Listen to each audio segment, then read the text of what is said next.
सिर्फ एक सांस में आप मेडिटेशन के जिंदगी बदलने वाले फायदों का एहसास कर सकते हैं। दोस्तों, अगर आप ज़्यादातर लोगों की तरह हैं तो आप सोच में पड़ गए होंगे कि कितनी कम मेहनत में आप मेडिटेशन प्रैक्टिस का फ़ायदा हासिल कर सकते हैं, यानी कि ज़्यादा मेहनत भी ना करनी पड़े और मेडिटेशन का फ़ायदा भी मिले। ये एक नेचुरल सवाल है जिसका जवाब आपको हैरत में डाल देगा। मेडिटेशन से होने वाले थोड़े से फ़ायदे का एहसास सिर्फ एक लंबी सांस लेने और छोड़ने से किया जा सकता है। नहीं समझ आया? इसे अपने ऊपर आजमा कर देखिए। देखो भाई, चाहे खुली हो या बंद आंखों के साथ आराम से एक गहरी सांस लीजिए और सांस अंदर और बाहर करते वक्त अपनी सांस के फ्लो पर ध्यान दीजिए। बहुत सारे लोगों का मानना है कि इस तरह से एक बार सांस लेने के बाद वो शांत और रिलैक्स महसूस करते हैं, लेकिन ऐसा कैसे मुमकिन है? देखो भाई, ये बहुत सिंपल है। पहला, माइंडफुल ब्रीथिंग आपकी नॉर्मल सांसों से ज़्यादा लंबी और डीप होती है। इसकी वजह से आपका पैरासिम्पैथेटिक नर्वस सिस्टम एक्टिवेट हो जाता है, जो कोई रीजनरेशन और आराम प्रोवाइड करता है।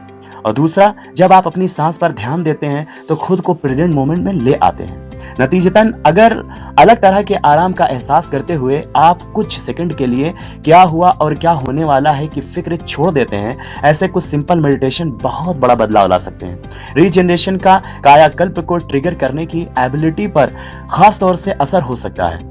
मिसाल के तौर पर दुनिया के सबसे बेहतरीन टेनिस प्लेयर 10 से 15 सेकंड के 2 पॉइंट के बीच में अपनी बॉडी के रिकवर करने की कैपेसिटी पर डिपेंडेंट रहते हैं। मतलब पिछले कुछ दशक में टेनिस के शानदार प्लेयर रहे नोवाक जोकोविच कहते हैं कि इन थोड़े से टाइम गैप में माइंडफुलनेस मेडिटेशन के जरिए वो कोर्ट के अंदर अपनी परफॉर्मेंस बेहतर कर सकते हैं। हो सकता है कि उनके ग्रैंड स्लैम चैंपियन बनने के सफर का सबसे बड़ा सीक्रेट यही रहा हो। नतीजा हासिल करने के लिए एक सांस ही काफ़ी है। देखिए, किसी खास चीज़ या फीलिंग पर कंसंट्रेट करके फिर एक पल आराम करने से भी मेडिटेशन की स्टेट हासिल की जा सकती है। इमेजिन कीजिए कि आप पैसों से भरे एक कमरे में जाते हैं और आपसे कहा जाता है कि आप जितना उठा सके उतना ले जा सकते हैं। आप अपने साथ सिर्फ कुछ छुट्टे नहीं ले जा पाएंगे ना। मेडिटेशन के साथ भी ऐसा ही होता है। अभी आपने जिस सांस लेने के तरीके के बारे में सीखा वो इन छुट्टे के बराबर ही है, जबकि आप उससे कहीं ज़्यादा ले जा सकते हैं। लेकिन इस बेसिक पॉइंट से आगे बढ़ने के लिए आपको सबसे पहले मेडिटेशन की नींव इस्टेब्लिश करने की ज़रूरत है, और इसके लिए आपको एंकरिंग के ज़रिए अपने मन को स्टेबल करना होगा।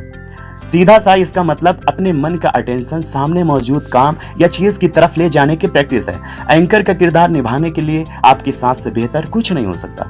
आखिरकार ये हर वक्त मौजूद रहता है और फोकस करने के लिए एक शांत कंटिन्यूअस पॉइंट प्रोवाइड करता है।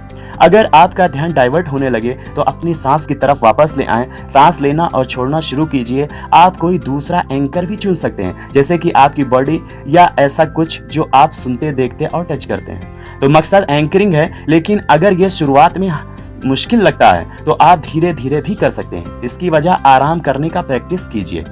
ये भी सही है कि आप आराम को प्रैक्टिस समझ के कर सकते हैं, हालांकि ये सब के लिए आसान नहीं है। बहुत सारे लोगों के लिए सच में आराम करना भी बहुत मुश्किल है।